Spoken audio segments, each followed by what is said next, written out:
প্রতিটা যাত্রাতে বিরতি আছে। যাত্রা বিরতি বলতে একটা কথা আছে, সেটা হোক পথ পায়ে হেঁটে গেলে, সেটা হোক কোনো বাহনে করে গেলে, যেভাবেই মানুষ যাক না কেন, যাত্রা বিরতি বলতে একটা কথা আছে। মানুষ চাইলে একটু রেস্ট করতে পারে বা রেস্ট করতে বাধ্য মানুষ, বাহনকে রেস্ট দিতে হয়, নিজেকে রেস্ট দিতে হয়, আবার সে যাত্রা কন্টিনিউ করে। সাঁতার এমন একটি কাজ, এই সাঁতারে কোনো রেস্টের সুযোগ নাই। আপনি সাঁতরাচ্ছেন, পুকুরের এক পাশ থেকে আরেক পাশে যাবেন, এক পাড় থেকে আরেক পাড়ে যাবেন, খালের এক পাশ থেকে আরেক পাশে আপনি যাবেন। এই সাঁতারের মাঝখানে গিয়ে, পুকুরের মাঝখানে গিয়ে, নদীর মাঝখানে গিয়ে যদি আপনি বলেন যে আমি এখন একটু ঘন্টাখানিক ঘুমায় নিতে চাই, সুযোগ আছে কোনো?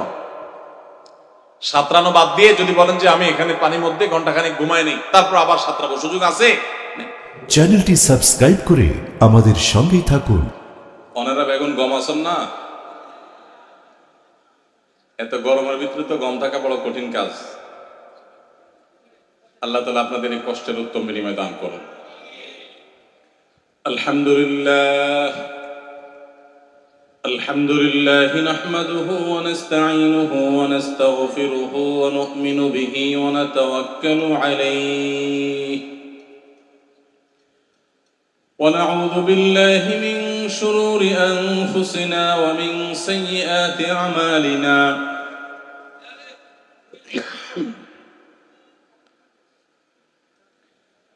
من يهده الله فلا مضل له ومن يضلله فلا هادي له وأشهد أن لا إله إلا الله وحده لا شريك له وأشهد أن محمدا عبده ورسوله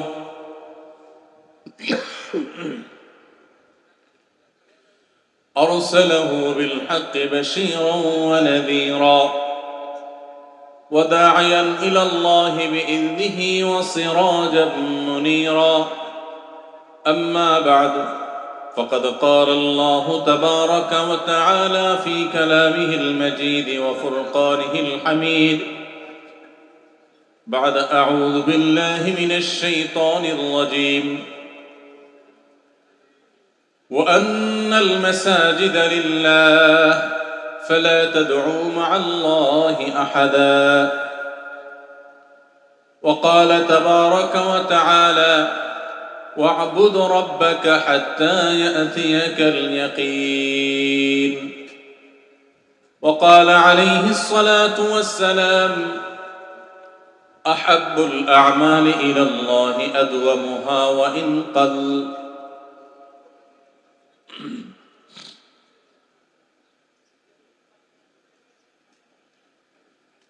ঐতিহ্যবাহী চট্টগ্রামের প্রাণকেন্দ্র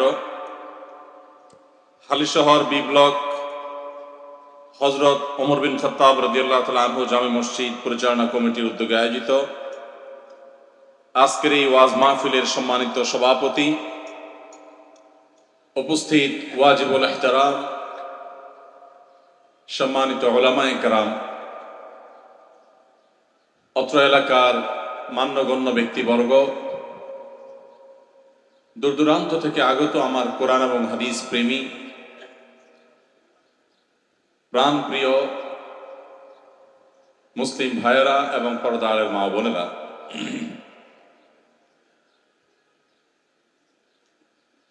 অত্যন্ত রোদের মধ্যে, কাঠফাটা রোদের মধ্যে ভর দুপুরে আপনারা নিজেদের স্ব ব্যস্ততা সবকিছুকে এড়িয়ে, সবকিছুকে পেছনে ফেলে রেখে এত কষ্ট করে এখানে সমবেত হয়েছেন, সেটা দেখে আমি অনেক বেশি আপ্লুত যে এত গরমের মধ্যেও আপনারা কষ্ট করে বসে আছেন। নিশ্চয়ই আপনারা অনেকে ঘর্মাক্ত হয়ে যাচ্ছেন, অনেকে ঘেমে যাচ্ছেন, অনেকের কষ্ট হচ্ছে। তবে আমরা স্মরণ করিয়ে দিতে চাই, আল্লাহ সুবহানাহু ওয়া তাআলা বলেছেন, কুল নারু জাহান্নামা আশাদ্দু হাররা।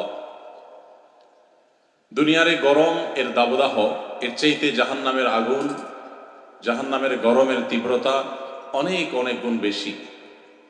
অতএব দুনিয়ার এই গরমটা যদি আল্লাহর জন্য আমরা সহ্য করি, আল্লাহকে খুশি করবার জন্য যদি গরমের কষ্টকে আমরা উপেক্ষা করতে পারি, সবর করতে পারি, আল্লাহর কাছে আমরা আশা করতে পারবো আল্লাহ সুবহানাহু ওয়া তাআলা আমাদেরকে আখিরাতের জাহান্নামের সেই আগুন থেকে, সেই উত্তাপ থেকে, কিয়ামতের সেই দুর্বিষহ গরমের পরিস্থিতি থেকে আল্লাহ সুবহানাহু ওয়া তাআলা আমাদেরকে রক্ষা করবেন ইনশাআল্লাহ।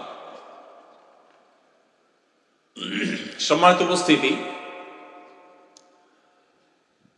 আপনাদের এত বেশি প্রশ্ন এসেছে যে এই প্রশ্নগুলোর উত্তর দিতেই আসলে সকাল থেকে সন্ধ্যা পর্যন্ত সারা দিনের প্রয়োজন। তারপরেও যত বেশি সংখ্যক প্রশ্নের উত্তর দেওয়া সম্ভব হয় আমরা ইনশাআল্লাহ সেই চেষ্টা করব। তবে তার আগে ছোট্ট ছোট্ট করে দুটি বিষয় আমরা কিছু কথা আলোচ করব ইনশাআল্লাহ। শুরুতেই আমরা বলে রাখি যে আমাদের পুরো আলোচনা থেকে এবং প্রশ্নোত্তর থেকে শেষে একেবারে অনুষ্ঠানের শেষ প্রান্তে এসে আসরের আগে আমরা ইনশাআল্লাহ আপনাদের কাছে কিছু প্রশ্ন ছুড়ে দিব। আলোচনা থেকেই প্রশ্ন করা হবে, প্রশ্নোত্তর থেকে আবার পাল্টা প্রশ্ন করা হবে। এই প্রশ্নগুলোর সঠিক উত্তর যারা দিতে পারবেন তাদের জন্য ইনশাআল্লাহ পুরস্কার থাকছে। যথারীতি আপনারা পুরস্কারের জন্য সবাই প্রস্তুতি নিতে থাকবেন এবং মনোযোগ সহকারে শুনবেন ইনশাআল্লাহ। ওয়াজ মাহফিলে আমরা অনেকে আসি, এসে কিছু সময় আমরা কথাবার্তা শুনি, এরপর আবার চলে যাই। মাহফিল থেকে আমরা কিছু নিয়ে যেতে পারি না। আমরা আজকের এই মাহফিলে আপনাদেরকে দুটি জিনিস সাথে নিয়ে যাওয়ার জন্য শুরুতেই সংকল্প করবার জন্য অনুরোধ করতে চাই। তার প্রথমটি হলো, আমরা ওয়াজ মাহফিলে এসেছি কোরআন এবং হাদিস থেকে আলো গ্রহণ করবার জন্য, কোরআন হাদিসের জ্ঞান আহরণ করবার জন্য। অতএব আজকের এই পুরো আয়োজন থেকে অনেক উলামা একরাম বক্তব্য রেখেছেন, কথা বলেছেন। আমরা ইনশাআল্লাহ কথা বলবো। পুরো আলোচনা থেকে, পুরো অনুষ্ঠান থেকে, পুরো আয়োজন থেকে আজ আপনি কি কি জ্ঞান নিয়ে যাচ্ছেন, নতুন কি তথ্য উপাত্ত, নতুন কি নলেজ আজকে আপনি অর্জন করলেন, আহরণ করলেন, সেটি নিজেকে আপনি প্রশ্ন করে তার উত্তর আপনাকে বের করতে হবে। আপনি কি শিখে গেলেন, কি জেনে গেলেন, সেটা যদি আপনি পরিষ্কার করে নিজেকে নিজে বলতে না পারেন তাহলে সেক্ষেত্রে আপনার এই আশাটা সার্থক হলো না, আপনার এই সময় ব্যয় করাটা সার্থক হলো না, আপনার এই আশাটা অনর্থক হয়ে গেল, অর্থহীন হয়ে গেল। সো আমি আপনাদেরকে অনুরোধ করতে চাই, শুরুতেই আসুন আমরা প্রতিজ্ঞা করে নেই যে আমরা পুরো অনুষ্ঠান থেকে, পুরো আয়োজন থেকে কোরআন এবং হাদিসের আলোকে আহরিত যে জ্ঞান আমরা আজকে পাবো সেটিকে আমরা ক্যাচ করব, সেটিকে আমরা ধারণ করব, সেটিকে আমরা নেব। একটা সুনির্দিষ্ট পয়েন্ট আকারে আমি যেন বলতে পারি যে আমি আজকে এই জিনিসটা শিখেছি, জেনেছি। আলহামদুলিল্লাহ, আমি বিভিন্ন মাহফিলে দেখি আজকাল আমাদের তরুণ বন্ধুরা, যুবক বন্ধুরা, তারা অনেকেই মোবাইলে কিংবা কাগজে তারা নোট করেন এবং রীতিমতো পুরো বক্তব্যের সামারিটা, পুরো অনুষ্ঠানের সামারিটা তারা অনুষ্ঠান শেষে উপস্থাপন করতে পারেন। সন্দেহাতীতভাবে একটা অনুকরণীয় দৃষ্টান্ত। ওয়াজ মাহফিলেও যে মানুষ খাতা কলম নিয়ে নোট করে অথবা মোবাইলে, প্যাডে, বিভিন্ন জায়গায় তারা যে নোট করে, এটা সন্দেহাতীতভাবে একটা দারুণ উদাহরণ। ওয়াজ মাহফিল শুধুমাত্র শোনার জন্য আসা নয়, জানার জন্য আসা, সেই সাথে দ্বিতীয় উদ্দেশ্য হবে মানার জন্য আসা। যে আজকের এই মাহফিল থেকে আমি কোন কোন বিষয়টা আমার জীবনে বাস্তবায়ন করব, এই মর্মে আমি প্রতিজ্ঞা করছি, প্রতিশ্রুতি দিচ্ছি আল্লাহকে এবং নিজের সাথে নিজে সংকল্প করছি যে আমি আজকের এই মাহফিল থেকে আমার জীবনে এই ভালো কাজটাকে আমি ধারণ করব অথবা ওই মন্দ কাজটা আমি সেটা থেকে বিরত থাকব। এই প্রতিজ্ঞা এবং এই প্রতিশ্রুতি আমাদের মধ্যে থাকতে হবে। তাহলে আমরা দুটি পয়েন্ট বলেছি। তার প্রথমটি হলো যে আমি নতুন করে কি কি জিনিস শিখলাম, জানলাম, কোন কোন জ্ঞান আহরণ করলাম, সে প্রশ্ন উত্তর আমার কাছে জানা থাকতে হবে। দ্বিতীয়ত হলো আমি কোন কোন বিষয়গুলো মানবো আজকের মাহফিল থেকে, যেগুলো আগে আমি মানতাম না, আজকে নতুন করে আমি এখন থেকে শুরু করব আমল করা, সেই জিনিসগুলো কি। অথবা কোনো মন্দ স্বভাব, খারাপ জিনিস যেগুলো আমি আজকে থেকে বর্জন করব, আজকের আলোচনা থেকে অনুপ্রাণিত হয়ে সেই জিনিসগুলো কি। এই দুইটা প্রশ্নের উত্তর যেন আমরা প্রত্যেকটা মানুষ পরিষ্কার করতে পারি। আমি কি জানছি আর কি মানছি, আমি এখান থেকে জ্ঞানটাকে আহরণ করছি, আর এই আজকের মাহফিল থেকে আমি কোন আমলটার ব্যাপারে উদ্বুদ্ধ হয়ে, অনুপ্রাণিত হয়ে সেটিকে আমার জীবনে ধারণ করবার নিয়ত করে তারপর আমি যাচ্ছি। এই দুটি জিনিসকে আমরা পরিষ্কার করার চেষ্টা করব। আল্লাহ আমাদেরকে তৌফিক দান করুন। তাহলে অনুষ্ঠান 10 মিনিট হোক আর 2 ঘন্টা হোক, ইনশাআল্লাহ সেটা আমাদের সকলের জন্য সার্থক হবে, উপকারী হবে। আর যদি 2, 4, 5, 7 ঘন্টাও আপনি ওয়াজ শুনেন, মাহফিল শুনেন, এবং মাহফিল শেষে আপনার ভেতরে কোনো পরিবর্তন যদি না আসে, আপনার নলেজের মধ্যে কোনো নতুন কোনো বিষয় সংযোজন যদি না হয়, অথবা আগের কোনো জানা বিষয়ের কে নতুন করে জেনে আপনার ভিতরে কোনো আমলের প্রেরণা যদি তৈরি না হয়, তাহলে সেক্ষেত্রে সেই মাহফিল কখনো সফল মাহফিল হতে পারে না, সেটা কোনো সার্থক মাহফিল হতে পারে না। মাহফিল আয়োজনের পেছনে আয়োজকদের অনেক সময় নানা উদ্দেশ্য থাকে। আয়োজকদের উদ্দেশ্য যদি থাকে মাহফিল আয়োজন করে তারা সেখান থেকে পার্থিব কোনো কিছু অর্জন করবেন, অর্থ কালেকশন করবেন, চাঁদা কালেকশন করবেন, নাম যশ খ্যাতি মানুষে কুড়াবেন, এরকম কোনো উদ্দেশ্য যদি কোনো মাহফিল কর্তৃপক্ষের থাকে, আমরা সাধারণ কথা বলছি, জেনারেল সকল মাহফিলের জন্য প্রযোজ্য, তাহলে সেক্ষেত্রে তাদের সেই পার্থিব চাওয়াটা পূরণ হতেও পারে, নাও হতে পারে। আল্লাহর কাছে কোনো কিছু পাওয়া যাবে না যদি পার্থিব উদ্দেশ্য থাকে। ঠিক একইভাবে মাহফিলের আলোচক ওয়াইজ তার উদ্দেশ্য যদি টাকা পয়সা হয়, নাম যশ খ্যাতি হয়, তার বেলাও একই কথা প্রযোজ্য হবে। কিন্তু আপনারা যারা শ্রোতা, শ্রোতাদের উদ্দেশ্যের মধ্যে ভেজালের সম্ভাবনা খুব কম থাকে। আলোচক কিংবা আয়োজক এই উভয় শ্রেণীর মধ্যে উদ্দেশ্যের ভেজাল, উদ্দেশ্যের মধ্যে অসততা, অসাধুতা, বাজে উদ্দেশ্যে মাহফিল করা, এটার সম্ভাবনা আছে, আবার ভালো উদ্দেশ্য হতে পারে।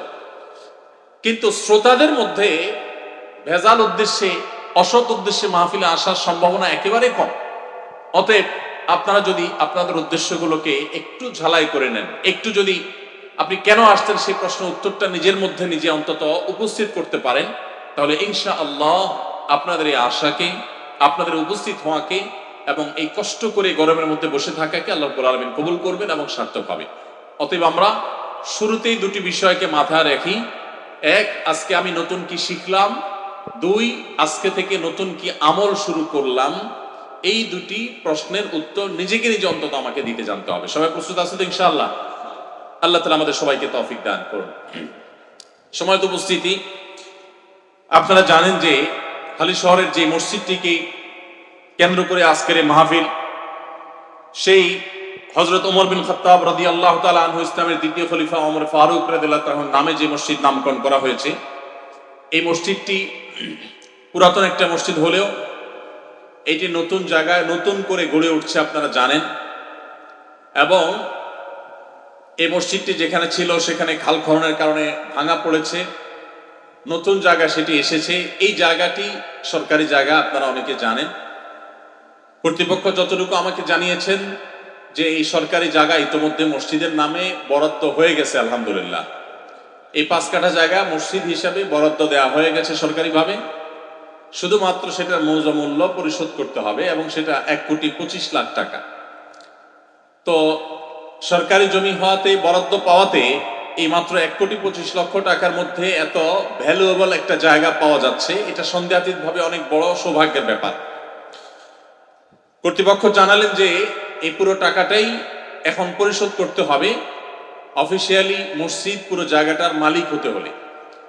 তো এটা সাদকা জারিয়ার অত্যন্ত গুরুত্বপূর্ণ একটি খাত, অত্যন্ত গুরুত্বপূর্ণ একটি জায়গা, যে আল্লাহর ঘরের জন্য মসজিদ কিনে দেওয়া। আপনারা জানেন মসজিদে নববী যেই জায়গার উপর এখন আছে, যেই জায়গার উপরে মসজিদে নববী দাঁড়িয়ে আছে, এই জায়গাটা প্রিয় নবী সাল্লাল্লাহু আলাইহি ওয়াসাল্লাম কিনে সেখানে মসজিদ প্রতিষ্ঠা করেছেন।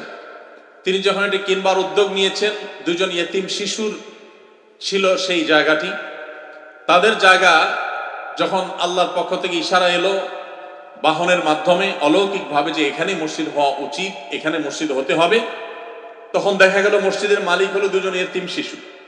তখন প্রিয় নবী সাল্লাল্লাহু আলাইহি সাল্লাম সেই জায়গা কেনা যায় কিনা সে উদ্যোগ গ্রহণ করার জন্য দায়িত্ব দিলেন, এবং যথারীতি সেটি কেনার সুযোগ তৈরি হলো। তখন সাহাবায়ে কেরাম নিজে উদ্যোগ নিয়ে আবু বকর সিদ্দিক রাদিয়াল্লাহু তাআলার সামনে অগ্রসর হলেন এই মসজিদ কিনে আল্লাহর ঘরে দান করার জন্য। তো আজকে আবু বকর রাদিয়াল্লাহু তাআলার অনুসারী যারা আমরা আছি, আমরা যারা আবু বকর রাদিয়াল্লাহু তাআলা আনহুকে ইসলামের প্রথম খলিফা হিসাবে, প্রথম মুসলিম সদস্য হিসাবে, আল্লাহ রাসূলের প্রতি প্রথম ইসলাম আনয়নকারী ব্যক্তি হিসেবে, প্রথম অ্যাডাল্ট প্রাপ্তবয়স্ক পুরুষদের মধ্যে আবু বকর রাদিয়াল্লাহু তাআলা আনহু ইসলাম গ্রহণ করেছিলেন। তো তার আদর্শের অনুপ্রাণিত হয়ে, তার আদর্শে অনুসরণ করে, নবী সাল্লাল্লাহু আলাইহি ওয়াসাল্লাম আদর্শে অনুপ্রাণিত হয়ে এই মসজিদের যে জমির মূল্য 1,25,00,000 টাকা, অনেকেই আছেন যে যাদের জন্য এই টাকা দেয়া কঠিন কোনো ব্যাপার নয়। আমি উদাত্ত আহ্বান রাখতে চাই, যাদের সুযোগ আছে তারা মসজিদের জায়গা কেনার এই কাজে আপনারা শরীক হবেন। অনেক মসজিদ আছে নতুন করে জমি কিনে তারপর মসজিদ তৈরি করা হয়, আর এটা ইতোমধ্যে মসজিদ অনেক আগে থেকেই ছিল, ভাঙা পড়েছে, নতুন জায়গায় সেটা এসছে, এখন শুধুমাত্র জায়গার মূল্য পরিশোধ করা দরকার। প্রতিষ্ঠিত আছে ইতোমধ্যে মসজিদ, এটা একটা অ্যাডভান্টেজ। অতএব আমাদের যাদের সুযোগ আছে আমরা এখানে শরীক থাকার চেষ্টা করব। 1-2-4 লাখ টাকা নিজের পক্ষ থেকে, নিজের মৃত বাবা মার তরফ থেকে এই উদাত্ত আহ্বান আমি আপনাদের কাছে রাখছি। আল্লাহ তাআলা আমাদের সবাইকে আল্লাহর ঘর নির্মাণের এই গুরুত্বপূর্ণ খাতে অংশগ্রহণ করার তৌফিক দান করুন, বলুন আমিন। সম্মানিত উপস্থিতি, আমরা একটু আশেপাশে হইচইটা বন্ধ করতে হবে, একটু কথা বলাটা বন্ধ করতে হবে মেহরবানি করে। হ্যাঁ, আশেপাশে কথা বললে মনোযোগ নষ্ট হয়, মেহরবানি করে একটু নীরবতা অবলম্বন করি, স্টেজের আশেপাশে আমরা কথাবার্তা না বলি। ঠিক। সম্মানিত উপস্থিতি, যেহেতু মসজিদ প্রসঙ্গে এসেছে এই জন্য মসজিদ নিয়ে আমি কয়েকটি কথা বলতে চাই, এরপর ইনশাআল্লাহ আমরা মূল বক্তব্য এবং প্রশ্নোত্তরে চলে যাব। মসজিদ হলো ইসলামী সমাজ ব্যবস্থার হৃৎপিণ্ডের মতো। মানুষের শরীরের জন্য, মানুষের জন্য হৃৎপিণ্ড যেরকম গুরুত্বপূর্ণ অংশ শরীরের অর্গান, ঠিক একইভাবে মসজিদ হলো একটা মুসলিম সমাজের হৃৎপিণ্ডের মতো। মসজিদ হলো মুসলিম সমাজের একেবারে মূল বিষয়। মসজিদ ছাড়া একটা মুসলিম সমাজ কখনো চিন্তাই করা যায় না, কল্পনাই করা যায় না। এই জন্য আমাদের প্রিয় নবী সাল্লাল্লাহু আলাইহি সাল্লাম মক্কা থেকে মদিনায় হিজরত করে আসার পর সর্বপ্রথম যেই কাজটি করেছেন, সর্বপ্রথম যে আমলটি করেছেন সেটি ছিল কি? মসজিদ নির্মাণ। মসজিদ নির্মাণের আমলটি আমাদের প্রিয় নবী সাল্লাল্লাহু আলাইহি সাল্লাম সবকিছুর আগে করেছেন। ইসলামের ইতিহাসে প্রিয় নবী সাল্লাল্লাহু আলাইহি সাল্লামের স্বহস্তে নির্মিত, তার তত্ত্বাবধানে নির্মিত সর্বপ্রথম মসজিদের নাম কি? মসজিদে কুবা। আমরা অনেকে মনে করি মসজিদে নববী, মূলত মসজিদে নববী এটি প্রথম মসজিদ নয়। প্রথম মসজিদ প্রিয় নবী সাল্লাল্লাহু আলাইহি সাল্লাম মক্কা থেকে হিজরত করে যখন মদিনায় প্রবেশ করেছেন, মদিনায় প্রবেশ করতে গিয়ে তিনি কুবা অঞ্চল দিয়ে, কুবা এলাকা দিয়ে প্রবেশ করেছেন মদিনায়। আর কুবা এলাকায় মদিনার মানুষ সমবেত হয়েছিল প্রিয় নবী সাল্লাল্লাহু আলাইহি সাল্লামকে অভ্যর্থনা জানাবার জন্য। আর সেই জায়গায় দাঁড়িয়ে আমাদের প্রাণপ্রিয় নবী আল্লাহর হাবিব সাল্লাল্লাহু আলাইহি ওয়াসাল্লাম তিনি সর্বপ্রথম কুবায় মসজিদ নির্মাণ করেছেন, সেখানে অবস্থান করে মসজিদ নির্মাণ করেছেন, সেখানে সালাত আদায় করে তারপর সামনে আরো মসজিদ নির্মাণ করেছেন। এরপরে মদিনার সেন্টার পয়েন্ট বা কেন্দ্রে যখন প্রবেশ করেছেন, আজকে যেখানে মসজিদে নববী অবস্থিত, সেখানে যেও তিনি প্রথম কাজ করেছেন মসজিদ নির্মাণ। নিজের বাসাবাড়ি নির্মাণ, নিজের থাকার জায়গা, ঠাঁই, এগুলো সব পরে চিন্তা করেছেন, আগে মসজিদ নির্মাণ করেছেন। এবং মদিনার মসজিদকে কেন্দ্র করে আজ গোটা পৃথিবী ব্যাপী যে ইসলাম আমরা দেখতে পাচ্ছি, ইসলামের সৌন্দর্য, ইসলামের সুঘ্রাণ ছড়িয়ে পড়েছে, এটির কেন্দ্রবিন্দু ছিল মসজিদে নববী। সেই মসজিদে নববী থেকে গোটা ইসলাম সারা পৃথিবীতে ছড়িয়ে পড়েছে। তো এই জন্য একজন মুসলমানের কাছে মসজিদ অত্যন্ত গুরুত্বপূর্ণ একটি প্রতিষ্ঠান। মসজিদ নির্মাণ, মসজিদ আবাদ, মসজিদকে গঠন করা, মসজিদকে নানাভাবে সজীব রাখা, মসজিদকে প্রাণবন্ত রাখা, মসজিদকে আদর্শ মসজিদে রূপান্তর করা, এটা মুসলিম হিসাবে আমাদের সকলের কর্তব্যের অংশ। আমরা জানি কোরআনে কারিমে আল্লাহ তাআলা বিভিন্ন জায়গায় মসজিদ সম্পর্কে মৌলিক অনেকগুলো দিক এবং নির্দেশনা আমাদেরকে দিয়েছেন। একটি আদর্শ মসজিদ কেমন হওয়া উচিত তার অনেকগুলো গাইডলাইন আমরা কোরআন এবং হাদিস থেকে পাই। সর্বপ্রথম যে বিষয়টি অত্যন্ত গুরুত্বপূর্ণ, আমরা অনেকেই বিভিন্ন মসজিদের সাথে ইনভলভ আছি, কেউ কোনো মসজিদের পরিচালনা কমিটিতে আছি, কেউ হয়তো মসজিদের সাধারণ মুসল্লি। আমাদের প্রত্যেকেরই আমাদের এই মসজিদগুলোকে যথাযথ এবং আদর্শ মসজিদ হিসাবে গড়ে তোলবার জন্য ভূমিকা রাখাটা আমাদের প্রত্যেকের জন্য গুরুত্বপূর্ণ। ভাইরা আমার, মসজিদগুলোর শক্তি সম্পর্কে আমরা অনেক মুসলমান জানি না।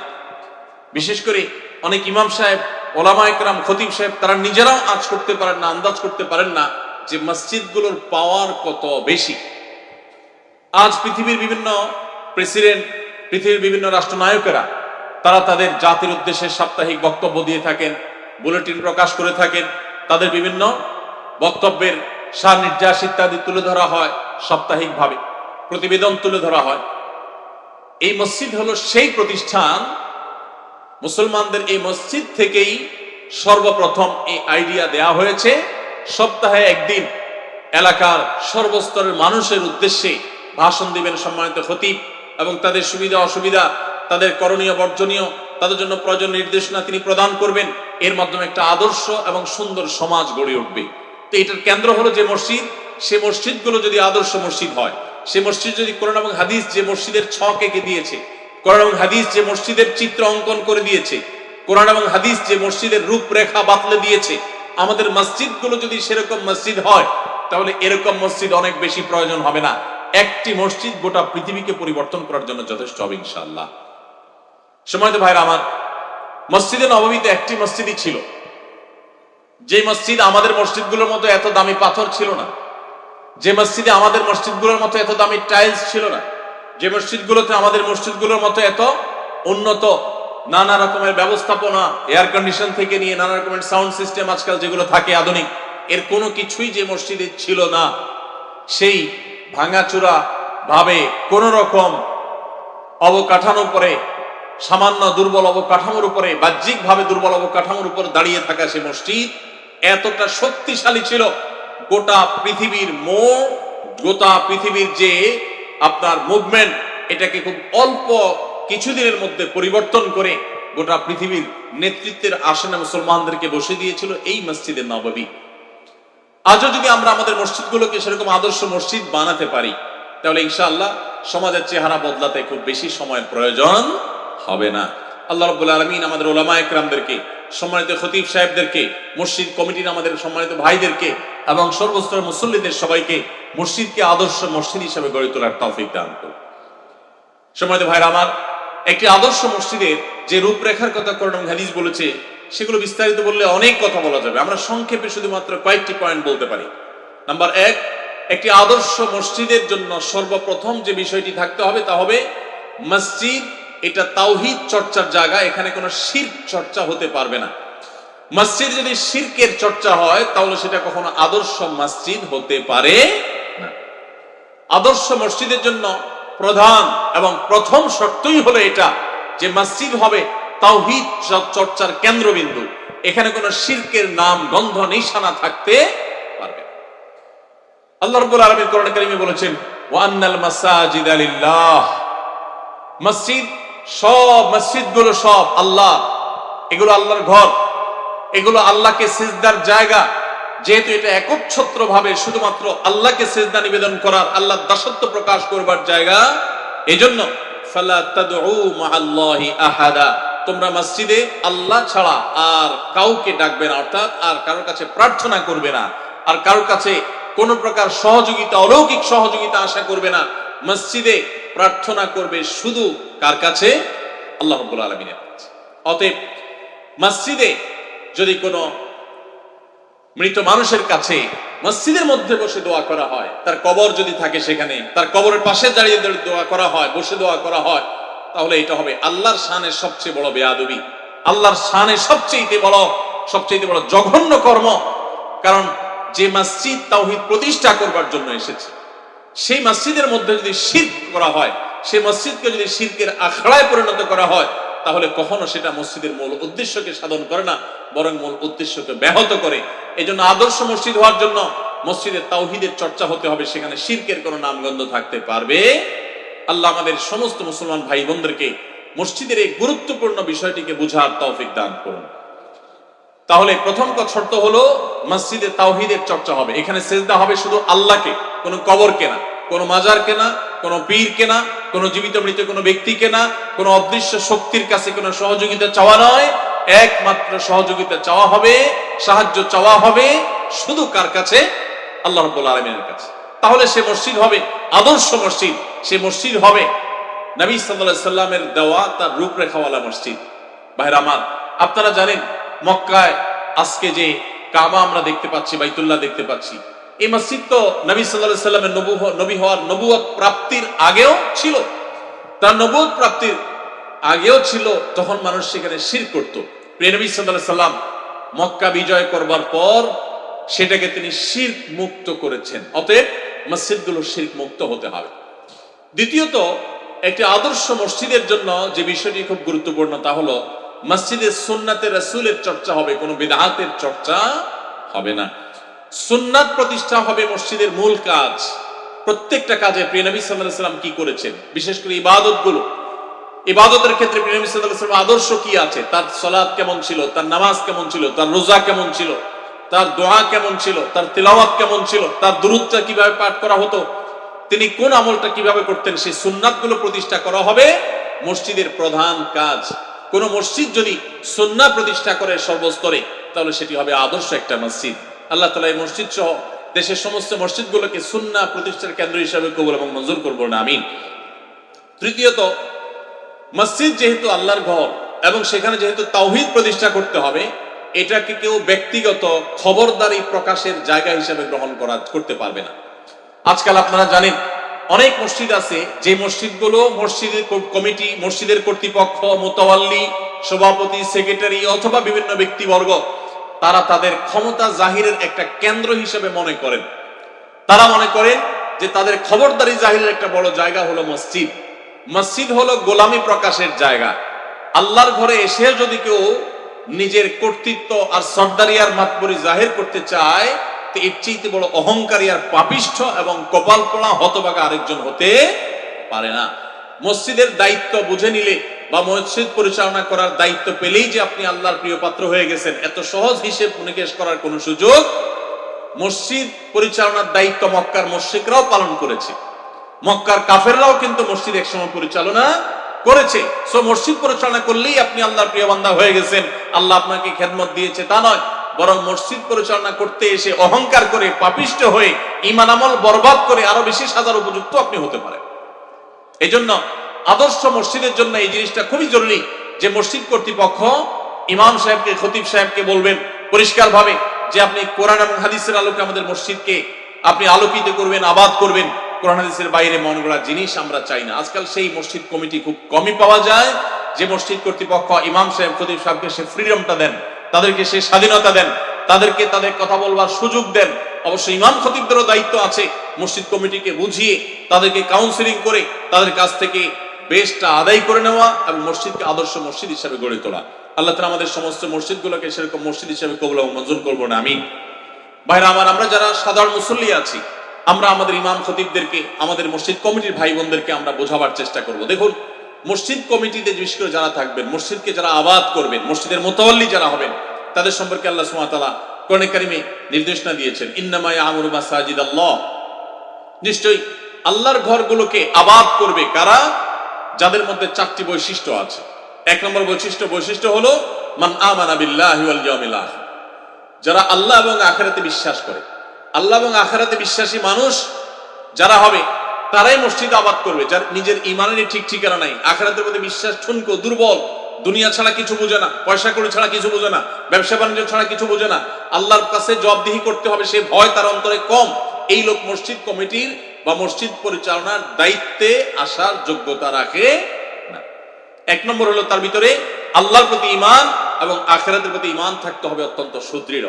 নাম্বার 2, ওয়া আকামাস সালাহ, যারা সালাত কায়েম করে, 5 ওয়াক্ত নামাজ আদায় করে। মসজিদ কর্তৃপক্ষ হতে হলে, মসজিদের দায়িত্বশীল হতে হলে তাকে 5 ওয়াক্ত নামাজই হতে হবে। বহু মসজিদ কমিটির দায়িত্বশীল আছেন আমাদের দেশে যারা নিজেরা নামাজ কালাম পড়েন না, আছে না নেই? তাদের একটাই যোগ্যতা, তাদের কাছে অনেক টাকা পয়সা আছে, অথবা হয়তো অনেক পাওয়ার আছে, হয়তো তাদের অনেক নাম যশ খ্যাতি আছে। এই যোগ্যতা তারা মসজিদ কমিটির সদস্য হয়েছেন, পরিচালনা কমিটিতে আছেন, তাদের অন্য কোনো যোগ্যতা নেই। নিশ্চয়ই একটা প্রতিষ্ঠান পরিচালনা করার জন্য দক্ষতা প্রয়োজন আছে, সামাজিক প্রভাব প্রতিপত্তি দরকার আছে, নিশ্চয়ই তার জাগতিক যোগ্যতার প্রয়োজন আছে। তার অর্থকড়ি থাকলে তিনি সেটা দিয়ে ডোনেশন করতে পারবেন, মসজিদের উন্নয়ন করতে পারবেন, সেটাও ভালো, প্রশংসনীয়। কিন্তু সেগুলোর পাশাপাশি তার মধ্যে 5 ওয়াক্ত নামাজ আদায় করার যোগ্যতাটি থাকতে হবে। যে ব্যক্তি নিজে নামাজ পড়ে না, শুধু জুমার দিন হাজির হয়, ঈদের দিন হাজির হয়, বাকি নামাজ পড়েই না, এই ব্যক্তি কোনো মসজিদের দায়িত্বশীল হতে পারে না। কোরআন নির্দেশনা অনুযায়ী তার মসজিদের দায়িত্বশীল হওয়ার কথা নয়। 3 নম্বর হলো ওয়া আতাজ যাকাত, মসজিদের দায়িত্বশীল যারা হবেন তারা যাকাত আদায় করবেন, অর্থাৎ সম্পদ আল্লাহ যা দিয়েছেন সে সম্পদ কুক্ষিগত করে রাখবেন না, সেটাকে যথাযথ খাতে ব্যয় করবেন, যাকাত দেওয়ার মানসিকতা থাকবে। আর 4 নম্বর হলো ওয়ালাম ইয়াখশা ইল্লাল্লাহ, আল্লাহ ছাড়া আর কাউকে পরোয়া করেন। এটা অত্যন্ত গুরুত্বপূর্ণ একটা পয়েন্ট যে মসজিদ কর্তৃপক্ষ আল্লাহ ছাড়া কাউকে পরোয়া করবেন। আমি 1 থেকে 2003-4-এর মধ্যে এই সময় ঢাকার গুরুত্বপূর্ণ একটা জায়গায় একটা মসজিদে ইমাম এবং খতিব হিসাবে নিযুক্ত হই। তো তখন মসজিদের যিনি সাধারণ সম্পাদক বা সেক্রেটারি সাহেব ছিলেন, অনেক আগে দুনিয়া থেকে মারা গেছেন, নেককার মানুষ ছিলেন, তাকে নেককার হিসাবে আমি জানি। তিনি আমাকে শুরুতে বলে দিলেন যে, হুজুর, আমাদের এই মসজিদে আপনি কোরআন এবং হাদিসের আলোকে কথা বলবেন। মন গড়া আপনার কোনো কথাবার্তা আমরা শুনতে চাই না, অন্য কারোরটা আমরা শুনতে চাই না। কোরআন এবং হাদিসের আলোকে যতদিন কথা বলবেন, আমাদের সর্বশক্তি দিয়ে আপনার পাশে আমরা থাকব। আর যেদিন আপনি কোরআন হাদিস থেকে ছিটকে পড়বেন, মন গড়া কথা বলবেন, সেদিন আপনার কাছে আমরা আর কেউ থাকবো না। আপনি আপনার কাজ যদি সঠিকভাবে পালন করেন, তো আমি আমার সর্বশক্তি দিয়ে আমি আপনার পাশে থাকবো। আলহামদুলিল্লাহ, আল্লাহর বান্দার এই কথা আমাকে অনেক বেশি সাহস জুগিয়েছে, অনেক বেশি প্রেরণা দিয়েছে, অনেক ভালো লেগেছে। প্রাণ খুলে তার জন্য দোয়া করেছি এবং আলহামদুলিল্লাহ সেটাকে আমরা একটা আদর্শ মসজিদ হিসাবে গড়ে তোলার জন্য চেষ্টা করে গেছি। তো আজ মসজিদ যারা পরিচালনা করেন তাদের মধ্যে এই যোগ্যতাগুলো অনেক সময় অভাব থাকে, ঘাটতি থাকে। যারা মসজিদ পরিচালনা করছেন অথবা করবেন, তাদেরকে আমরা অনুপ্রাণিত করি, নিরুৎসাহিত করছি না। আপনারা ভালো কাজে এসেছেন, কিন্তু যোগ্যতাগুলো অর্জন করেন, তাহলে শোনার উপর সোহাগা হবে ইনশাআল্লাহ। তাহলে আদর্শ মসজিদ হওয়ার জন্য মসজিদ যারা পরিচালনা করবেন, এই মানুষগুলো এই 4 গুণে গুণান্বিত হতে হবে। তাদের মধ্যে আল্লাহর প্রতি ঈমান, আখিরাতের ঈমান থাকবে, 5 ওয়াক্ত নামাজ আদায়কারী হবেন, তারা যাকাত আদায়কারী হবেন, আল্লাহ ছাড়া কাউকে পরোয়া করবেন না। মসজিদ কমিটির প্রত্যেকটা লোক, তাদের উচিত সূরাগুলোকে সহিহ করে নেওয়া এমন ভাবে যে ইমামের অনুপস্থিতিতে তারাই যেন ইমামতি করতে পারেন। আল্লাহ তাআলা আমাদের সমস্ত মসজিদ কমিটির সদস্যদের মধ্যে, দায়িত্বশীল ভাইদের মধ্যে এই যোগ্যতা দান করে দিন, বলুন আমিন। ভাইরা আমার, একটি আদর্শ মসজিদের জন্য আরেকটি গুরুত্বপূর্ণ যে বিষয়টি দরকার, সেটি হলো যে মসজিদে ইমাম এবং খতিব মুয়াজ্জিন যারা থাকবেন, এটাকে তাদের পেট পালার মাধ্যম হিসেবে গ্রহণ করবেন না। শরিয়াত দৃষ্টিকোণ থেকে ইমামতি, খতিবগিরি করে টাকা নেওয়া, বেতন নেওয়া জায়েজ হলেও এটা তাদের রুটি রুজির মাধ্যম না। এটাকে যদি তারা একমাত্র রুটি রুজির মাধ্যম বানান, এটাকে যদি তারা শুধুই প্রফেশন হিসেবে দেখেন, তাহলে কখনো একটি আদর্শ মসজিদ গড়ে ওঠা সম্ভব নয়। তাদের এটা হবে সেবা, এটা হবে তাদের দায়িত্ব পালন, এটা হবে আল্লাহর ভয় থেকে একজন ইমাম, একজন খতিব তার মুসল্লিদের, তার মুক্তাদিদের কারোর দুর্বলতা, কোনো ত্রুটির কথা মনে করে আল্লাহর কাছে ভোর রাতে তাহাজ্জুদের সময় দোয়া করবেন, সেজদায় দোয়া করবেন, নামাজের পর দোয়া করবেন, বিভিন্ন সময় দোয়া করবেন তাদের জন্য। এটা হবে একজন আদর্শ ইমাম, একজন খতিবের দায়িত্ব। একজন আদর্শ ইমাম খতিব ছাড়া একটা আদর্শ মসজিদ সম্ভব নয়। আদর্শ মসজিদ তখন হবে যখন সেই মসজিদের ইমাম, খতিব, মুয়াজ্জিন সবাই আদর্শবান হবেন। মুয়াজ্জিন যিনি হবেন, তিনি আজান দিবেন আল্লাহর জন্য। আজান দেওয়া অনেক ফজিলতপূর্ণ একটা কাজ, মসজিদ পরিষ্কার করা একটা ফজিলতপূর্ণ কাজ, ইমামতি করা স্বয়ং নবী সাল্লাল্লাহু আলাইহি ওয়াসাল্লামের সুন্নাত, খতিব হওয়া স্বয়ং নবী সাল্লাল্লাহু আলাইহি ওয়াসাল্লামের আদর্শ, তার অনুকরণ। সো এই কাজগুলো হবে সুন্নাহর অনুসরণ করার্থে। আল্লাহ তাআলা আমাদের মসজিদের দায়িত্বশীল ব্যক্তিবর্গের পাশাপাশি মসজিদের স্টাফ যারা আছেন, দায়িত্ব পালনকারী ইমাম, খতিব, মুয়াজ্জিন যারা আছেন, খাদিম যারা আছেন, আল্লাহ তাআলা তাদের সবাইকে তাদের দায়িত্বগুলোকে যথাযথভাবে পালন করার তৌফিক দান করুন। ইমাম খতিবদের উচিত মসজিদগুলোতে নানাবিধ আয়োজন করা, বিভিন্ন প্রোগ্রাম করা, বিভিন্ন রকমের প্রোগ্রামের মাধ্যমে এলাকাবাসীকে নানাবিধ ভাবে উপকার পৌঁছানো। আমাদের প্রিয় নবী সাল্লাল্লাহু আলাইহি ওয়াসাল্লাম মসজিদ, আপনারা জানেন, শুধু নামাজ পড়ার ঘর ছিল না। আমরা আজকাল মসজিদগুলোকে বানিয়েছি, সারা বাংলাদেশের মসজিদগুলো এখন বেশিরভাগ মসজিদগুলো হলো নামাজের ঘর। শুধুমাত্র সেখানে নামাজটা হয়, নামাজের পরে আবার তালা মেরে দেওয়া হয়, বাস শেষ।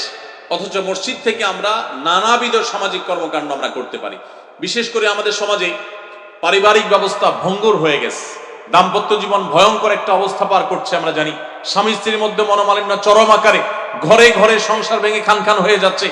এরকম কঠিন পরিস্থিতিতে মসজিদের ইমাম সাহেবরা যদি প্রশিক্ষণ নিয়ে তারা যদি কাউন্সিলর হওয়ার দায়িত্ব নেন, কাউন্সিলর বলতে মানুষকে কাউন্সিলিং করা এবং ফ্যামিলি কাউন্সিলিংটা যদি তারা সঠিকভাবে করতে পারেন, তাহলে ইনশাআল্লাহ আমাদের সমাজের এই ভয়াবহতা কিছুটা হলেও রোধ করা সম্ভব। আমরা দোয়া করি আল্লাহ তাআলার কাছে যে এই মসজিদকে এবং আরো যত মসজিদ বাংলাদেশে আছে, আপনাদের চট্টগ্রামে আছে, সমস্ত মসজিদগুলোকে, সারা দেশের সমস্ত মসজিদগুলোকে আল্লাহ তাআলা আদর্শ এবং মসজিদের নববীর যে গুণাবলী ছিল, যে বৈশিষ্ট্যাবলী ছিল, সেরকম মসজিদের রূপান্তর হওয়ার তৌফিক দান করুন, বলুন আমিন। সম্মানিত ভাইরা, রমজান মাসের শেষের দিকে আসার কারণে আমরা মসজিদের পাশাপাশি রমাদান পরবর্তী করণীয় সম্পর্কে খুব সামান্য সময় কিছু কথা বলবো, যেহেতু সময় খুব বেশি। ঈদ উল ফিতর আমরা উদযাপন করলাম, আলহামদুলিল্লাহ। শাওয়াল মাসের কয়েকটা দিন আমরা অতিক্রম করে ফেলেছি, আমরা সামনে অগ্রসর হচ্ছি। রমজান মাস যে আমরা শেষ করলাম, এই জায়গায় দাঁড়িয়ে আমাদের কয়েকটি বিষয় জানা খুবই গুরুত্বপূর্ণ। তার ভিতরে এক নম্বর হলো, আমাদের সারা দেশের একটা কমন চিত্র হলো যে আমরা প্রায় সমস্ত মুসলমানরাই রমজানে টুকটাক ইবাদত বন্দিগি যাই করেছি না করেছি, রমজানের পরে আমরা ইবাদত বন্দিগির সে ধারায় বেশিরভাগ মানুষই নেই। রমজানে যে লোকটা ৫ ওয়াক্ত নামাজ জামাতের সাথে আদায় করেছেন, যিনি যথাযথভাবে আল্লাহর ঘরে প্রতিদিন যাওয়ার চেষ্টা করেছেন, সেই লোকটাও রমজানের ঈদের পর, ঈদুল ফিতরের পর মসজিদে আর সেভাবে আগের মতো যান না। যিনি রমজান জুড়ে কোরআনে কারীমকে সময় দিয়েছেন, কোরআনকে সঙ্গী বানিয়েছেন, কোরআনের সান্নিধ্যে ছিলেন, কোরআন তিলাওয়াত করেছেন, কোরআন শ্রবণ করেছেন, কোরআন বোঝার চেষ্টা করেছেন, সে লোকটাকে এখন আর কোরআন ছুঁয়ে ধরতেও দেখা যায় না। যে লোকটা রমজানে প্রচুর পরিমাণে দান দক্ষিণা করেছেন, বেশিরভাগ মানুষ অবস্থা হলো এখন তারা অনেকে নিজের ফরজ দানটুকু পর্যন্ত দেওয়ার ব্যাপারে দায়িত্বশীল না, সচেতন না, নফল দান তো পরের কথা। এই দুরবস্থা আমাদের কেন? কারণ আমরা বেশিরভাগ মানুষ মনে করি যে রমজান মাস হলো শুধু আমলের মাস। রমজান মাস সন্দেহাতীতভাবে আমলের অন্যতম সময়, অন্যতম মৌসুম, কিন্তু একমাত্র সময় নয়।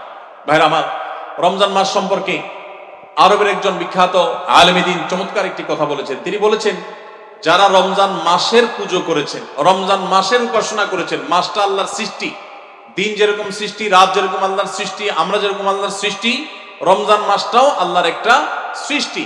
আল্লাহর এই সৃষ্টি রমজান মাসের যদি কেউ পুজো করে থাকেন, এই মাসকে যদি কেউ ইবাদত করে থাকেন, তার এখন আর ইবাদত করার দরকার নাই, কারণ রমজান মাস তো শেষ, এখন কেন ইবাদত করবে সে? আর যে রমজানে ইবাদত করেছেন আল্লাহকে, উপাসনা করেছেন কার? আল্লাহর, তার এখনো ইবাদত করতে হবে। কারণ যেই আল্লাহর ইবাদত রমজানে করেছেন, সে আল্লাহ এখন আছেন না নাই? আল্লাহর নির্দেশ রমজানে ছিল ইবাদত করার, এখনো ইবাদতের নির্দেশ আছে না নাই? আল্লাহ সুবহানাহু ওয়া তাআলা কোরআনে কারীমে বলেছেন, ওয়া'বুদু রাব্বাকা হাত্তা ইয়াতিয়াকাল ইয়াকিন, তুমি তোমার রবের ইবাদত করো, উপাসনা করো, কতদিন পর্যন্ত? রমজান মাস শেষ হওয়া পর্যন্ত। কি বলেন? ইবাদত হবে রমজান শেষ হওয়া পর্যন্ত। আল্লাহ বলেছেন, মৃত্যু আসার আগ পর্যন্ত তোমার ইবাদত তুমি কন্টিনিউ রাখো, নিয়মিত করতে থাকো, চালাতে থাকো। প্রিয় নবী সাল্লাল্লাহু আলাইহি সাল্লামকে আল্লাহ তাআলা বলেছেন যে, ইন্নালাকা ফিন-নাহারি সাবহান তাওয়ীলা, হে রাসূল, আপনি সারা রাত জেগে ইবাদত করবেন না, রাতে ইবাদত করলেও কিছু সময় আপনি রেস্ট করার চেষ্টা করেন। কারণ দিনে আপনাকে দীর্ঘ সাঁতার কাটতে হবে, দীর্ঘ সাঁতরাতে হবে, দীর্ঘ সাঁতার কাটতে হবে। এই যে দীর্ঘ সাঁতার কাটার কথা বলা হলো নবী সাল্লাল্লাহু আলাইহি সাল্লামকে, এই আয়াতের তাফসীরে অনেক উলামায়ে কেরাম, অনেক ইমামগণ, মুফাসসিরগণ বলেছেন যে প্রিয় নবী সাল্লাল্লাহু আলাইহি সাল্লামের দায়িত্বের ভার, তার দায়িত্বের গভীরতা, তার দায়িত্বের মধ্যে যে কোন প্রকার বিরতি নাই, বিরতিহীনতা, এটি বোঝাবার জন্য আল্লাহ তাআলা সাঁতার কাটার শব্দটি এনেছেন। কারণ আমাদের মতো বাংলাদেশের পরিস্থিতিতে যদি সাঁতার কাটার কথা, কারোর দায়িত্বকে সাঁতার কাটার সাথে তুলনা করা হয় যে তোমার ডিউটিটা তো সাঁতার কাটার মতো, তাহলে এটা বোঝা যায়, কারণ এটা নদীমাতৃক দেশ, আমরা প্রচুর পরিমাণে সাঁতার কাটতে দেখি মানুষকে। কিন্তু আরবের সেই মরুভূমিতে, যেখানে নদী নাই, নালা নেই, খাল নাই, বিল নাই, সেখানে সাঁতার কাটার কথা বললেন আল্লাহ তাআলা তার নবীকে, যে আপনার দিনের বেলা সাঁতরাতে হয়, সাঁতার কাটতে হয়, তার মানে দায়িত্ব পালন করতে হয়, আপনি দাওয়াতের কাজ করতে হয়, মানুষকে আল্লাহর প্রতি আহ্বান করতে হয়, ইসলামের প্রচার প্রসার করতে হয়, মদিনা রাষ্ট্রের দায়িত্ব পালন করতে হয়। এই যে কাজগুলো তার, এগুলোকে সাঁতার কাটার সাথে আল্লাহ তাআলা তুলনা কেন করলেন? সাঁতার কাটার সাথে তো মক্কার সেই পরিবেশের সাথে কোনো সম্পর্ক পাওয়া যায় না। মক্কার কোনো মানুষ তো সাঁতার কাটতো না সচরাচর, কারণ সেটা তো নদী বা খাল বিল মাতৃক কোনো জায়গা ছিল না। তাহলে সেখানে আয়াত নাযিল করে আল্লাহ তাআলা প্রিয় নবীর দায়িত্বকে সাঁতার কাটার সাথে তুলনা কেন করলেন? এর উত্তর হলো যে প্রিয় নবী সাল্লাল্লাহু আলাইহি সাল্লামের দায়িত্বটা আসলে এমন যে এর সাথে পায়ে হাঁটা, ঘোড়ায় চলা, গাধায় চলা, অন্য কোনো বাহনে করে অতিক্রম করা, রাস্তা পার হওয়া বা পথ চলা, এর কোনো কিছুর সাথে তুলনা করা যায় না। কারণ প্রতিটা যাত্রাতে বিরতি আছে। যাত্রা বিরতি বলতে একটা কথা আছে, সেটা হোক পায়ে হেঁটে গেলে, সেটা হোক কোনো বাহনে করে গেলে, যেভাবেই মানুষ যাক না কেন, যাত্রা বিরতি বলতে একটা কথা আছে। মানুষ চাইলে একটু রেস্ট করতে পারে বা রেস্ট করতে বাধ্য মানুষ, বাহনকে রেস্ট দিতে হয়, নিজেকে রেস্ট দিতে হয়, আবার সে যাত্রা কন্টিনিউ করে। সাঁতার এমন একটি কাজ, এই সাঁতারে কোনো রেস্টের সুযোগ নাই। আপনি সাঁতরাচ্ছেন, পুকুরের এক পাশ থেকে আরেক পাশে যাবেন, এক পাড় থেকে আরেক পাড়ে যাবেন, খালের এক পাশ থেকে আরেক পাশে আপনি যাবেন। এই সাঁতারের মাঝখানে গিয়ে, পুকুরের মাঝখানে গিয়ে, নদীর মাঝখানে গিয়ে যদি আপনি বলেন যে আমি এখন একটু ঘন্টাখানিক ঘুমায় নিতে চাই, সুযোগ আছে কোনো? সাঁতরানো বাদ দিয়ে যদি বলেন যে আমি এখানে পানির মধ্যে ঘন্টাখানেক ঘুমাই নেই, তারপর আবার সাঁতরাবো, সুযোগ আছে? নেই। প্রিয় নবী সাল্লাল্লাহু আলাইহি সাল্লামকে আল্লাহ তাআলা তার দায়িত্বটা সম্পর্কে বলেছেন যে দিনে আপনাকে দীর্ঘ সাঁতার কাটতে হয়। এই সাঁতার কাটতে হয় এই কথা বলে বোঝানো হয়েছে আপনাকে যে দায়িত্ব দেওয়া হয়েছে এই দায়িত্বটা আপনাকে মৃত্যুর আগ পর্যন্ত বিরতিহীন ভাবে পালন করে যেতে হয়। কোনো রেস্ট নেওয়ার সুযোগ নেই। ইমানদারের রেস্ট হবে শুধুমাত্র তার মৃত্যুর পর কবরে। অতএব রমজানে যারা আমরা ইবাদতবন্দি করার চেষ্টা করেছি, আমাদের রেস্ট নেওয়ার সুযোগ তৈরি হবে তখন যখন আমাদের দুনিয়ার জীবন শেষ হয়ে যাবে। সে রেস্টের শুরু আছে, শেষ নেই। সেই জীবন শুধু রেস্টই রেস্ট, শেষ জীবন শুধু আরামই আরাম। অতএব রমজান শেষে আপনি এখন যদি বিরতি নেন, আপনি যদি এখন ইবাদতবন্দি ছেড়ে দেন, নামাজ ছেড়ে দেন, তাহলে সেক্ষেত্রে আপনার জন্য অত্যন্ত ভয়াবহ একটি বার্তা দিচ্ছে এই বিষয়টি। কি বার্তা? সে বার্তা হলো রমজানে আপনি যে ইবাদত করেছেন সেগুলো কবুল হওয়ার সম্ভাবনা খুবই ক্ষীণ। একটা প্রশ্ন আমাদের অনেকেরই থাকার কথা মনে, যে আমরা যে রমজানে অনেকে কোরআন খতম দিয়েছি, তারাবি পড়েছি, রোজা রেখেছি, পাঁচ ওয়াক্ত নামাজ পড়েছি, দোয়া দুরূদ করেছি, সাহরি ইফতার করেছি, অনেক ভালো ভালো কাজ করেছি, দান দক্ষিণা করেছি, আলহামদুলিল্লাহ। রমজানের এই আমলগুলো আল্লাহর কাছে কবুল হয়েছে কিনা আমরা তো কেউ জানি না। কেউ জানেন আপনারা? কোনো গ্যারান্টি আছে? কিন্তু ওলামা ইকরাম মানুষের ইবাদত বা নেক আমল কবুল হওয়ার কিছু আলামতের কথা বলেছেন, যে গ্যারান্টি না থাকলেও কিছু আলামত আছে, পূর্বাভাস আছে, বুঝার কিছু উপায় আছে, যেগুলো দেখে আমরা অনুমান করতে পারি, আন্দাজ করতে পারি হয়তো আল্লাহ তাআলা আমার ইবাদতটা কবুল করেছে। কি সেই আলামত? সেই আলামত হলো যারা কোনো ভালো কাজ, যেই কোনো নেকামল করার পর সেই নেকামলের ধারাটা অব্যাহত রাখতে পারেন, কন্টিনিউয়াসলি করতে পারেন। একবার করার পর যদি আবারও করার সুযোগ পান, তাহলে তিনি আল্লাহর প্রতি সুধারণা করতে পারেন যে হয়তোবা আল্লাহ রাব্বুল আলামিন তার আগের আমলটা কবুল করেছেন, সেজন্যই আল্লাহ তাআলা তাকে আবারও আমল করার সুযোগ, তৌফিক দান করেছেন। রমজানে আপনি পাঁচ ওয়াক্ত নামাজ জামাতের সাথে পড়েছেন, আলহামদুলিল্লাহ। রমজান যাওয়ার পরও আপনি পাঁচ ওয়াক্ত নামাজ ধরে রাখতে পারছেন, ছাড়েন নাই, তাহলে আপনি জোরালো সম্ভাবনা আপনার আছে এবং আল্লাহর কাছে, আল্লাহর প্রতি আপনার সুধারণা তৈরি হতে পারে। যথেষ্ট সুযোগ আছে যে আল্লাহ বোধহয় আমার রমজানের পাঁচ ওয়াক্ত নামাজ কবুল করেছেন, এই জন্য আমাকে এখনো সেটা করার তৌফিক দিয়েছেন। ভাইরা আমার, রমজানে কোরআন তেলাওয়াত গুলো যেগুলো করেছেন এগুলো কবুল হয়েছে কিনা কিভাবে বুঝবেন? বোঝার উপায় হলো যে এখন আপনি কোরআন তেলাওয়াত করতে পারছেন কিনা। এখন যদি আপনি রমজানের পরেও কোরআন তেলাওয়াত করতে পারেন, হয়তো রমজানে এক পারা পড়তেন প্রতিদিন, এখন এক পৃষ্ঠা পড়েন, তখন হয়তো 3 পারা পড়তেন, এখন 1 পারা পড়েন। আপনি রমজানে বেশি করেছেন, অবশ্যই ইবাদতের মৌসুম হিসাবে সেই সময় বেশিই করবো আমরা, কিন্তু রমজানের পরে অল্প হলেও যদি করতে পারেন তাহলে আপনি সুধারণা করতে পারেন হয়তোবা আল্লাহ তাআলা রমজানে আপনার তেলাওয়াত গুলো কবুল করেছেন।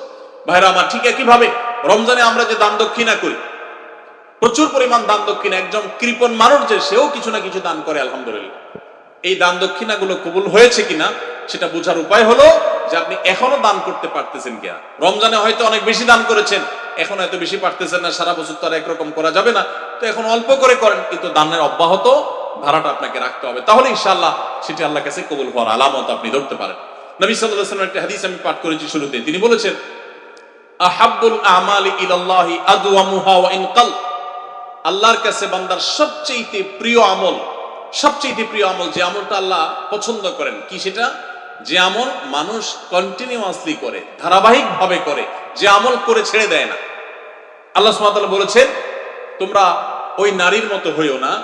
মক্কায় এক নারী ছিলেন, তার ব্যাপারে জনশ্রুতি ছিল যে তিনি রশি পাকাতেন, রশি পাকিয়ে পাকিয়ে সেটি যখন পরিপূর্ণ হয়ে যেত, এখন শুধুমাত্র রশির মাথায় গিরা দিয়ে দিলে রশিটা পূর্ণতা পেয়ে যেত, ওই সময় তিনি রশির পাকগুলো ছেড়ে দিতেন, তো এগুলো আবার আগের জায়গায় চলে যেত।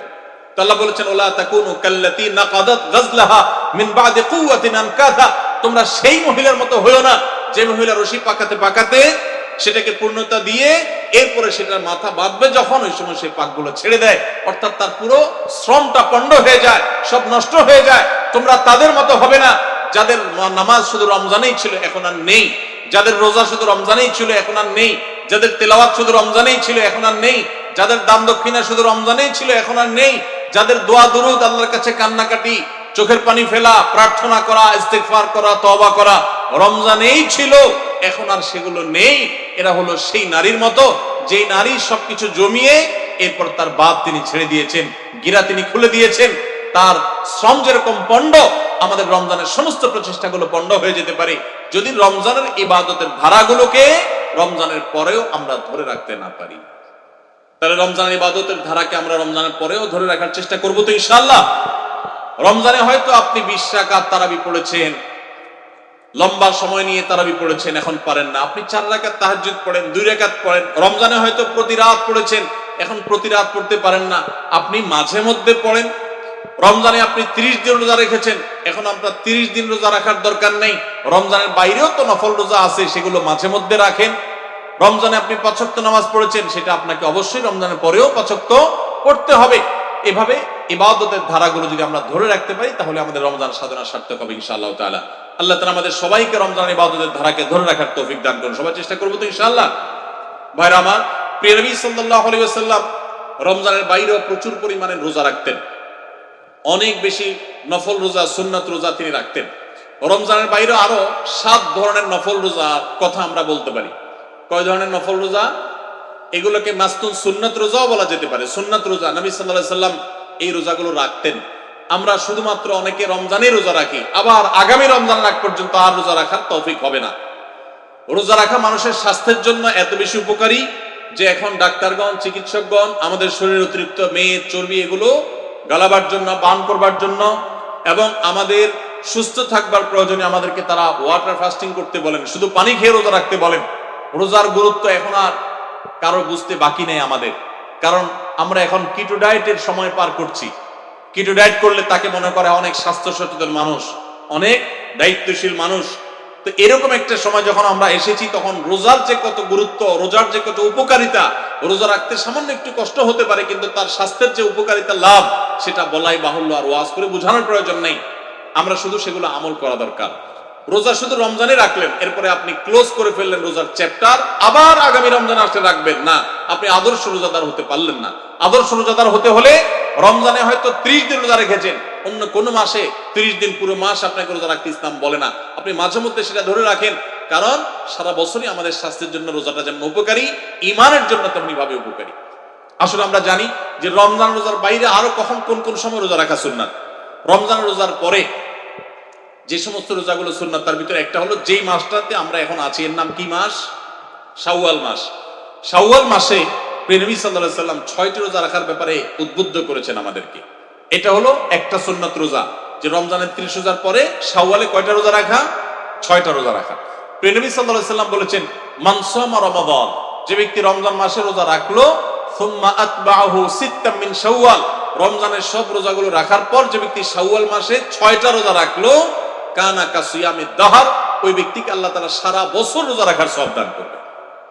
তাহলে রমজানের 30টা রোজার সাথে শাওয়ালে যদি 6টি রোজা আমরা প্লাস করি, তাহলে এই 36টা রোজার বিনিময়ে আমরা সারা বছর রোজা রাখার সওয়াব পাবো। কিভাবে? অনেক স্কলারগণ বলেছেন আল্লাহ তাআলা সাধারণত নেকামলের সওয়াবকে 10 গুণ বাড়িয়ে দেন। সাধারণত কয় গুণ বাড়িয়ে দেন? 10 গুণ। কাউকে চাইলে আল্লাহ বাড়িয়েও দেন, কমপক্ষে 10 গুণ বাড়িয়ে দেন। তো 30টা রোজা আমরা রমজানে রাখি সাধারণত, কখনো 29 হয়, সাধারণত 30 সর্বোচ্চ। তো 30টা রোজার সাথে যখন আরো 6টা রোজা আমরা প্লাস করলাম শাওয়াল মাসে, তাহলে 36 হলো। 36কে যদি আমরা 10 দিয়ে গুণ দেই, কয়টা হয়? 360। সারা বছর রোজা রাখার সওয়াবের সূত্রটাকে অনেক উলামা ইকরাম এইভাবে বোঝাবার চেষ্টা করেছেন বা আবিষ্কার করেছেন। তো যাই হোক, যে 7 সময় বা 7 ধরনের নফল বা সুন্নাত রোজার কথা বলেছি, তার ভিতরে একটা হলো এই শাওয়ালের 6টা রোজা। সবাই চেষ্টা করবো তো ইনশাআল্লাহ। সুবিধা আছে, শাওয়ালের 6 রোজা একসাথে থাকা জরুরি না, আপনি ভেঙে ভেঙে রাখতে পারেন। এই সপ্তাহে 2টা রাখলেন, আবার সামনের সপ্তাহে 3টা রাখলেন, আজকে একটা রাখলেন, 2 দিন গ্যাপ দিয়ে আরেকটা রাখলেন, আপনি আপনার সুবিধা অনুযায়ী রাখতে পারেন। তাহলে ইনশাআল্লাহ শাওয়ালের 6টা রোজা আমরা রাখতে পারি। আল্লাহ আমাদের সবাইকে তৌফিক দান করুন। মা বোনরা মাসিকের কারণে কিংবা কেউ অসুস্থ হওয়ার কারণে যে রমজান রোজা ভাঙতি হয়, তাহলে আগে সে কাজাগুলো রেখে তারপরে শাওয়ালের রোজা রাখতে পারলে উত্তম। যদি দেখা যায় যে না, কাজাগুলো রেখে আবার শাওয়ালের রোজা রাখা আমার দ্বারা সম্ভব হবে না, তাহলে সেক্ষেত্রে তিনি আগে শাওয়ালের 6 রোজা রেখে এরপরে কাজাগুলো রাখলেও আশা করা যায় ইনশাআল্লাহ আল্লাহ তাআলা তাকে সওয়াব দান করবেন। তাহলে 1 নম্বর হলো শাওয়ালের 6 রোজা। দ্বিতীয়ত হলো শাওয়াল মাসের পরের মাসটা হলো জিলকদ, তারপরের মাস হলো কি? জিলহজ।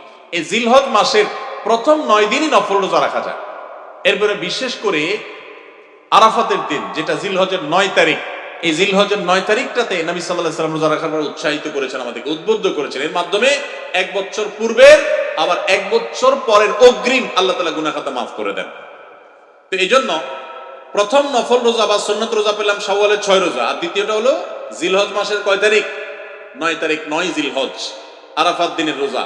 এটা নবী সাল্লাল্লাহু আলাইহি ওয়াসাল্লাম বলেছেন, আহতাসিবু আল্লাহি আন ইউকাফিরাস সানাতাল্লাতী ক্বাবলাহা ওয়াল্লাতী বা'দাহা, যে 1 বছর আগের এবং 1 বছর পরের পুরো গুনাহ আল্লাহ তাআলা মাফ করে দেন। তাহলে দুইটা পাইলাম, শাওয়ালের 6টা আর জিলহজের 9 তারিখ।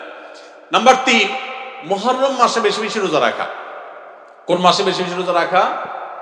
কারণ নবী আলাইহিস সালাম বলেছেন, আহাব্বুস সিয়ামি ইলাল্লাহি শাহরুল্লাহিল মুহররম বা'দা রমাদান শাহরুল্লাহিল মুহররম আও কামা ওয়ারাদা ফিল হাদিস। রমজানের পর মুহররম মাসের রোজা হলো আল্লাহর কাছে সবচাইতে প্রিয় বা সবচাইতে গুরুত্বপূর্ণ রোজা। এই জন্য মুহররম মাসেও বেশি বেশি নফল রোজা রাখা সুন্নাত। তাহলে 3টা পেলাম। 4 নম্বর হলো মুহররম মাসের একটা বিশেষ দিন আছে, নাম হলো আশুরা। আশুরা কয় তারিখকে বলা হয় ভাই? মুহররমের 10 তারিখকে বলা হয়। হিজরি বর্ষের চান্দ্র বর্ষের প্রথম মাসকে বলা হয় মুহররম। সেই মুহররম মাসের 10 তারিখ হলো কি? আশুরা। এটা একটা ঐতিহাসিক দিন। এই দিনে আল্লাহ তাআলা মুসা আলাইহিস সালামকে বিজয় দান করেছেন ফেরাউনের বিরুদ্ধে। বহু সত্যের বিজয় আল্লাহ তাআলা আশুরার দিনে দিয়েছেন এবং অসত্যকে পরাজিত করেছেন। অনেক ঐতিহাসিক একটা দিন। এই জন্য নবী সাল্লাম এই দিনে রোজা রাখতেন। আশুরার দিনে রোজা রাখাটাও সুন্নাত। অতএব রোজা রাখার আমরা আরেকটা ফরম্যাট পেলাম, 4 নম্বর ফরম্যাট পেলাম, যে আশুরার দিনে রোজা রাখা।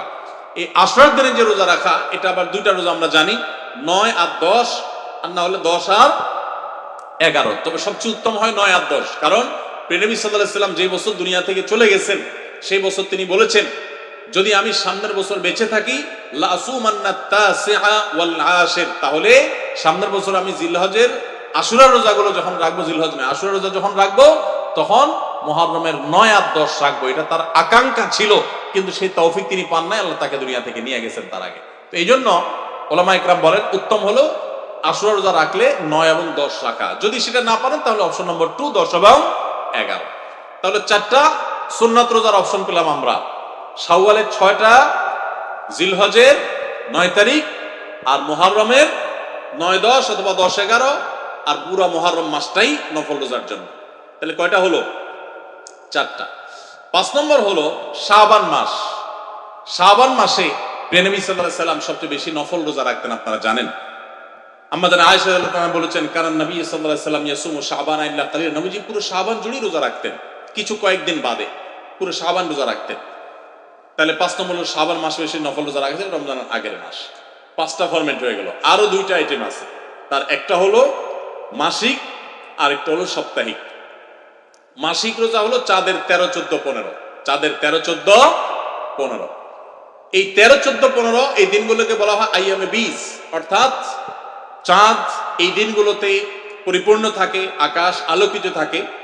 তো এই জন্য আইয়ামে বীজ বলা হয়, এটাকে সাদা দিন বলা হয়, সাদার সময় বলা হয়। তো এই দিনগুলোতে চাঁদের 13, 14, 15 প্রত্যেক মাসের এই 3টি দিন রোজা রাখা আলাদা সুন্নাত। নবী সাল্লাল্লাহু আলাইহি ওয়াসাল্লাম সাহাবীদেরকে ওসিয়ত করেছেন এই দিনগুলোতে রোজা রাখার জন্য। তাহলে 6 নম্বর আমরা পেয়ে গেলাম। 7 নম্বর নফল রোজা বা সুন্নাত রোজার সুযোগ আসে হলো প্রতি সপ্তাহে, সেটা হলো সোমবার এবং শুক্রবার। কি বলেন? সোমবার আর বৃহস্পতিবার। মাশাআল্লাহ, নবী সাল্লাল্লাহু আলাইহি ওয়াসাল্লাম এই দিনগুলোতেও নফল রোজা বেশি বেশি করে রাখতেন। তাহলে মোট 7 প্রকার আমরা পেলাম। এখন আপনারা কেউ বলতে পারেন, ভাই তাহলে তো সারা বছর রোজাই রাখা লাগবে। দেখা যায় ইমানদারের, ওই যে বললাম, কোনো রেস্ট নেই। তো ইমানদারের বিরতি হলে একসাথে কখন? জান্নাতে প্রবেশের পর, মৃত্যুর পর। তার আগ পর্যন্ত ইমানদারের কোনো কি নাই? রেস্ট নাই। সে কন্টিনিউয়াসলি আমল করতে থাকবে। আমাদের শরীরে যে অতিরিক্ত মেদ চর্বিগুলো জমে, এগুলো সারা বছরই কারণের দরকার আছে, বার্ন করার দরকার আছে। আপনি টানা কিছুদিন না খেয়ে থাকলেন, আবার ধুমসে খাওয়া ধরলেন, তো যেই সেই হয়ে যাবে। যদি নবী সাল্লাল্লাহু আলাইহি ওয়াসাল্লামের সুন্নাতকে কেউ মেনে চলে, তাহলে তার স্বাস্থ্য নিয়ে আর টেনশন করতে হবে না ইনশাআল্লাহ। তার স্বাস্থ্যের সুরক্ষা অনেকখানি হয়ে যাবে।